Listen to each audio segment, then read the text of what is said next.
On this episode of the Layover Live, John Freeman and Shannon Maloney stop by to talk social media during recovery.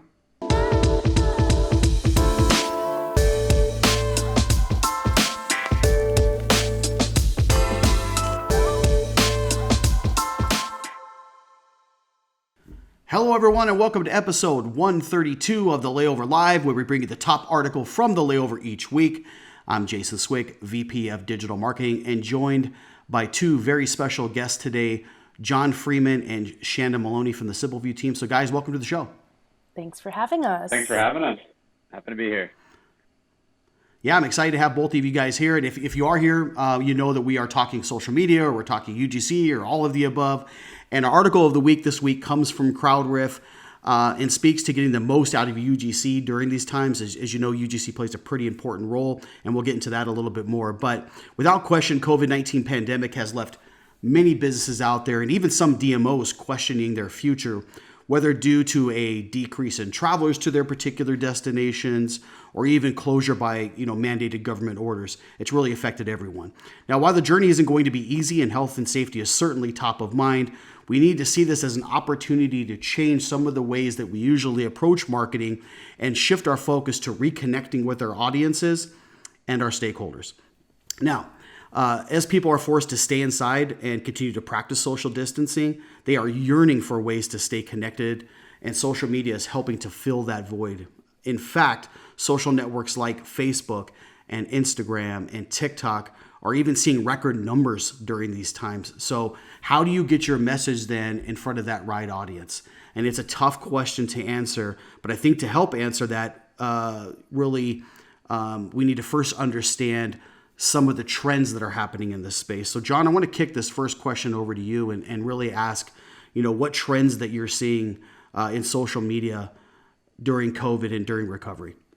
Yeah, well, specifically, I want to focus it on DMOs and our clients, because what's happening with UGC is for almost a decade, there's been this push to incorporate more UGC into marketing content. First it was let's share it on social media, and then it turned to what else can we put it UGC into, like our website or our marketing. To me and to a lot of our clients, the importance of UGC in the travel marketing industry has only grown during this pandemic, and there's several reasons why. So one of the reasons why is it's inexpensive, and we are in a time where inexpensive content has to do in a lot of cases. It's easy to find. It can be found in bulk. But what's also interesting about this pandemic that has really shifted a lot of how we consume media in general is that the expectation of professionalism and quality around media has significantly dropped. And here's an example. So if you turn on a Major League Baseball game anytime in the next month or so, one of the most lucrative, expensive leagues in the entire world, and you watch one of those games, those broadcasters are broadcasting from their own homes. We have totally changed how we consume content and also how it is produced. So when I think about UGC, and if there were destinations that were skittish about potentially using UGC for a billboard ad or some of their video marketing to be the header image of their website, to be put into print, I think we're seeing a world in which if a photo is taken from a high-end iPhone, that's okay, and that's accepted to be used anywhere, especially if our baseball games are being called from somebody's couch. And the pandemic has really twisted all of the expectations for just how high quality your media needs to be. And because of that, a lot of our clients and a lot of DMOs and a lot of brands and marketing agencies outside of the travel industry are saying, okay, our budgets may be smaller now, but our ability to use UGC in more places is much higher. Yeah, good stuff there, John. It brings up those good points, right? Is we're not seeing as much of that need for that polished, photography that we're used to seeing before people are more open to like, hey, listen, if we can do it from things remotely and reach people at a relatively low cost, that is certainly a trend we're seeing. And Shannon, maybe same question over to you. What trends are you seeing then in this space? Yeah, like just like John was saying, just the expectation of high quality production, sitting in a studio, all that has gone out the window. And I think YouTube is a great example of that's really kind of where a lot of that style of shooting started, right? You've got people that are shooting in their basements or in their living rooms, or they've created a space like in their bedroom where I'm at. And a lot of YouTubers were producing content there. Now you're seeing people who used to have studios are filming in their living rooms and things like that. So I think, there was an adoption in certain whether it's age groups or demographics or whatever, but now it's just the nature of the beast and how we're having to adjust to things. So people are used to it. So it's something that people shouldn't be worried about of saying, well, this isn't, a high quality photography, or this isn't a such and such photographer that we've hired before. A lot of these users take exceptional photographs, excuse me. Not only that, but also you're building a relationship with some of these users as well, which in and of itself is valuable there, because then you're able to create a relationship with them. They have a community that you can then partner with, in future campaigns, getting them invested and involved in different things that the destination or some of their partners will be trying to put together in terms of campaigns and things of that nature. So, building those relationships with the users that are producing some of that really great UGC content is also just so valuable. Yeah, and to jump in there on Shanda's point, we come across clients, like we've worked in social media with clients that are entire countries, like some of the biggest in the world, and then smaller communities as well. Every single one of them has local influencers. And I think what this pandemic has also done is force DMOs to look around their own residents, not just be dependent on images and videos from users, but what are our local photographers posting on Instagram? What are our local residents doing? And then building those relationships that Shanda talked about, so that they can continue to secure their content and use it to market towards visitors. A great example of that is I actually have searched on Facebook, and there are groups on Facebook, on Meetup, that are a group of photographers, hair and makeup artists, models, and they're looking for places to shoot content. They're looking for people to partner with. And if DMOs look at those groups, you could say, we don't have enough content from these different destinations or historical landmarks or whatever. There's an opportunity there to invite people to come and shoot and make a day of it. Make it an event, make it fun. Obviously, social distance, of course, but there's groups out there that are like, hey, we need ideas and suggestions. And there's all these creative people out there looking for a place to go shoot some really, really cool content. And again, if you just look for those opportunities, you can be inviting them into your space and give yourself, a new dozen or more assets, into your library that costs you nothing. Yeah, really good stuff, guys. I think your point of looking at it from even large to small DMOs, really even having those influences even at the local level is important. But it brings up the topic of content, right? And what type of content we should be looking at, right? Certainly things are focused now around health and safety. So what content, and maybe Shanda, I'll start with you first this time. What content should DMOs be sharing to answer visitors' questions out there that are related to health and safety? Because I think that's a very, very important thing. If you're looking at going somewhere, you want to know like what's happening, what's out there, how are they approaching health and safety. So maybe share some thoughts on that. Sure. Health and safety is definitely key. I know, for myself, when I'm looking at potentially getting out of the house and going to a restaurant to get some food, now that restaurants have opened, I'm concerned about, what does it look like inside? How much spaces are in between? So a lot of our, partners have been used to sharing photos of just the food, but maybe now's an opportunity to be able to share photos of how they're socially distancing tables, or if they're offering patio dining. For me personally, I'd rather sit outside than inside. So being able to just kind of come up with different ways of sharing that content, of what that experience looks like, at hotels, at restaurants, or anything like that.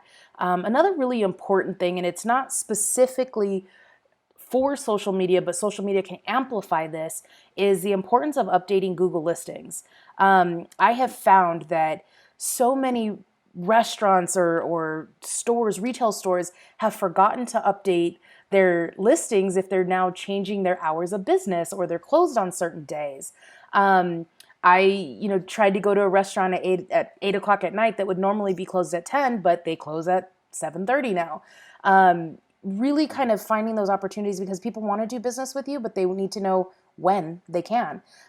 So making sure that your Google listings pages are updated, and then sharing that message through social media, because when I found that this particular place was closed, I went to their Instagram, I went to their Facebook page. Maybe they posted something about new hours of business, or was this just a fluke of a one-time event when I showed up when they weren't open? Right. And John, anything to add there on your side?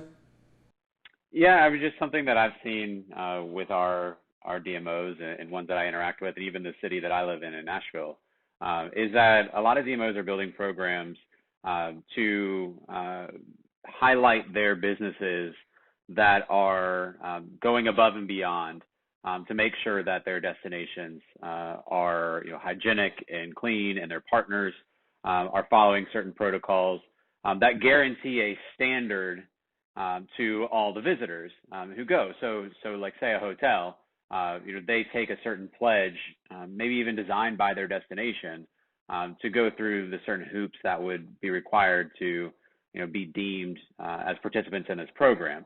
So an example of a client that I'm quite familiar with is Fort Lauderdale. They have a program called Safe and Clean, and it's like a checklist for businesses of protocols they have to go through and promise to continue to get this kind of seal of safe and clean.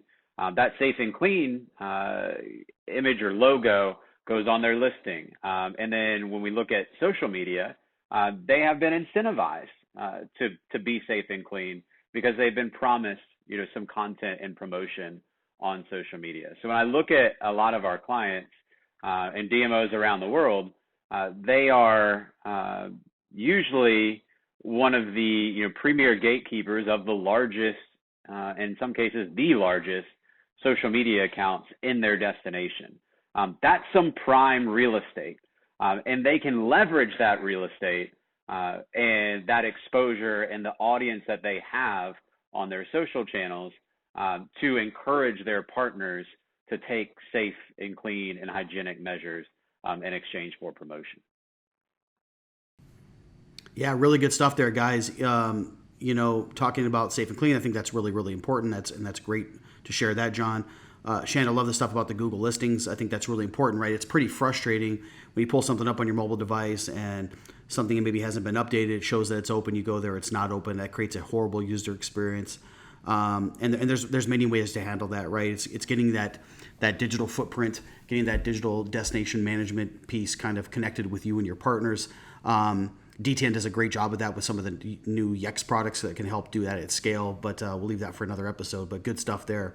I want to kind of get into now maybe the community management side of things, because that's tough even during good times, right? And this is not the best of times right now, which creates some additional challenges as there's been a lot of negativity in the space and things, and I'd imagine some DMOs would love to hear about how to handle that. So maybe, John, over to you now first on this one. What advice do you have for some of the social media managers that are out there when it comes to handling negative comments on social right now? Because it's a tense time. So maybe talk about that a little bit. There's no negativity in social media. Where'd that come from? Yeah. Not at all. None. Look, I mean, I have a lot of thoughts about negative comments on social media. It's no surprise that negative comments are part of participating in the arena. When it comes to social media, and Jason, you just said, do you have advice for social media managers? This goes beyond just the social media managers. This goes to the people who manage the social media managers as well. Negative comments are to be expected whenever you post on social media, no matter how safe your content is. When it comes to this pandemic, this is the largest collective experience we have had as human beings across the globe in our entire lifetime. Like never has there been one event that more people are participating in our lifetime, and that is fighting this pandemic. So this applies everywhere. Like it is not specific to your destination. So if you get a negative comment about your destination and perhaps some of its attractions that you're promoting, do know that this is common across all destinations all over the globe. So when it comes to negative comments, expect them. There are people that will write on anything that you do, but don't let it scare you out of posting content. This is not the time to just shrivel up and be quiet in social media. Now, when it comes to negative comments, I typically put them in two different buckets. So one bucket would be this person just drops a negative comment in the comment section. It's very aggressive. It's loud. It tries to catch you off guard. Tries to prove a point that you can't have a retort to. That's okay. Those happen. They happen on anything and everything. And it's best to just leave those alone because most people who are in the audience, if they see that comment, which is also very rare, seeing comments past just a general caption, if they see that comment, they will understand that perhaps it's coming from someone who they don't necessarily relate to. And if they do relate to that person, you're probably not gonna be able to change their mind anyway. The second kind of bucket is when comments are posted that are factually incorrect. These are comments that I believe you need to deal with because we know in today's society, if you hang out a falsehood and if you say it enough, at some point it may be generally accepted as truth. It is your job as a DMO and as the authority of your destination to correct anything that is factually incorrect. And my recommendation when you're presented with a comment that's factually incorrect is to correct it with facts and do it very, very dryly. And it's as simple as that. Don't fear negative comments and correct the ones that to you are incorrect. Yeah, good stuff, John, and that's a great way to approach it. Shannon, any thoughts on how to handle some of that negativity on your side, or anything to add to what John mentioned? Sure, absolutely. My background is in sports, and so we lived for negative comments. I mean, dealt with a lot of it. Yeah, it's going to happen, and that's life, right? But one of the things that that we looked for was, if a majority of the comments are negative, you got to look at what the content was that was posted, right? Maybe it was the wrong time, the wrong wording, the wrong imagery. I mean, there's a lot of things going on in the world right now that we have to be sensitive to. So you also have to look at what the content itself was and see if maybe there was something that could have been corrected prior to that content getting posted, right?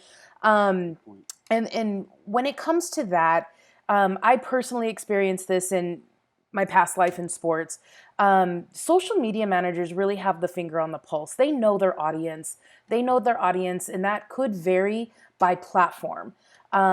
Where something, dry might work on one platform, you need to have humor on another platform. Social media managers really usually have their finger on the pulse with that. And occasionally you'll have upper management that's pushing something down to the social media manager saying, hey, we owe this partner this post, or hey, we need to use this phrase in the copy. Social media managers will usually know whether or not that will fly or not, and may suggest like, hey, this isn't the right place, this isn't the right time, that isn't the right messaging. Really listen to those social media managers because they know their audience, and that was a battle that I had to fight quite a bit. So I would definitely say, listen to your team. This is not just a spray and pray outlet, right? It's living, breathing people that often will go to social media first before they go to Google and look for information, right? So that would be, you know, my other kind of caveat to that answer as well, is that, you know, negative comments, sometimes you just get people who are feeling a little trolly today. And other times it might be something that was pushed down to the social media managers and they felt like they had no option but to publish this regardless of whether they knew it was right or wrong, or just, again, like maybe not the right time. So, you know, definitely listen, put your ears on open, for the social media managers to chime in if they feel like this isn't the right kind of content. Yeah, and the great irony of negative comments is all these social media platforms, you know, Facebook, Instagram are algorithm based. So if you were to post something, I'm not saying, you know, post something that's going to get 8,000 negative comments, but when there are negative comments, you don't want many at all. If you want to avoid them all if you can, but they are contributing to the engagement of the photo or the post that you make, and that is Yeah, good or therefore bad. Yeah. probably putting it in front of more people. So have that in the back of your head. I'm not saying you at all stoke negative comments for the sole purpose of engagement, but it isn't all negative.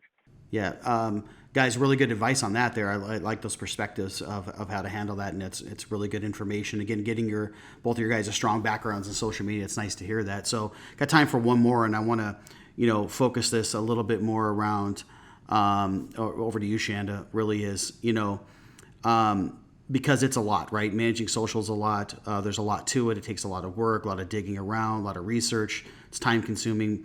So how can DMOs get their partners more involved, right? So get them more invested and more engaged in their social media initiatives. Like, what do you recommend there? Because I know that's for DMOs out there. It can be a daunting task, especially if they've had furloughs or layoffs. It can be tough. So how do you get those partners more involved? Yeah, I mean, that's a thing we're dealing with right now. You know, a lot of social media managers Hmm. that I work with, you know, have been furloughed. And so those responsibilities have fallen onto somebody else's plate. And that's a lot of responsibility for somebody at the destination level to kind of know what the restaurants are doing, what the hotels are doing, and how many restaurants are there in their DMO, how many hotels are there. You know, there's a lot going on. Something that I found really interesting was, Go Louisville, for example. They had a campaign where they reached out to all of their restaurants and anybody who was offering to go orders. This was right when the restaurants closed down, and it was like, where do we get food if we're not going to the grocery store, if everything's sold out, right? Louisville had a public uploader, on a website where all of their different restaurant partners were able to upload, whether it be their standard menu, that if everything was offered to go, or specific to go menus if it was limited. And this was a fantastic way for them to be able to get their partners involved versus the DMO having to basically, knock on doors everywhere to figure out what was going on and who's doing what. So you could definitely get your partners involved and invested in this, letting them know any kind of campaign themes or anything that you're working on. Include it in your email blast that's going out to your partners to say, hey, we're working on a feature of everybody who has patio dining. If you have imagery, if you have patio dining available, upload to this particular website. We make it so simple for them, right? When they upload those photos, then the DMO is able to do whatever they want with those, right? They are able to include it in their social media strategy. They're able to use it on a blog post. They're able to use it in an email blast campaign or anything like that. So that would be something that I would definitely recommend, is letting your partners know what you're working on and how they could be a part of that campaign. They could be featured, because there's a lot going on at the DMO level, and to be able to have a communication channel with every single partner in that destination is pretty daunting. And so if there's a way to make that communication process simple and the transfer of assets simple, this was just a really cool way that, like I said, Louisville did this for the to-go menus, but you could apply this to really anything. Yeah, really good advice there. And I think, I'll kick it over to you, John. Do you have anything else to add on your side as it relates to, getting that community involved and your partners involved, invested and engaged? Absolutely. I'll make a brief point. I mean, I think so many DMOs are usually, some of the more savvy internet operators in the destination. So I go back to my time working for a historic destination in Virginia. And we had great partners, but we took a leadership role in teaching them how to do really simple online tasks that would be kind of daunting to them based on all the other tasks that they have around managing their restaurant or their historic site. So something Shannon brought up earlier is Google listings. Like, hey, partners, you need to update your Google listings. We now live in a world where everyone knows how to do video calls in video conferences. Host one that shows your partners exactly how they can upload their Google listings. Host one where you can show them a social media scheduling tool like TweetDeck or Hootsuite. You can use this opportunity to provide education for your partners so that they can complete some of the tasks that we've discussed, in this call, and do it quite easily and get themselves up to date and, engaging with their audiences and taking a lot of the recommendations that we've set here. Yeah, great stuff from the both of you. I think again, I love that, John, about getting the because we have been so consumed as of late with Zoom and GoTo and Google Meet and everything else under the sun. It does provide, though, an opportunity, because people are used to it now, to provide education for DMOs to provide more value. So I love that advice. So thank you both, and really appreciate both of you coming on and sharing these insights. Social media is such an important thing right now. UGC plays a big part in that, as it's authentic. And it's a way for people to really see what's happening in the space. So thank you both again for coming on. Really appreciate it. Absolutely. Anytime. Thank you. You bet. And thanks for tuning in each and every week. If you're not subscribed, please do so now. We're also available on Spotify and iTunes if you want to consume us through audio podcasts. So thanks for tuning in, everyone. We'll see you next time, and have a great day.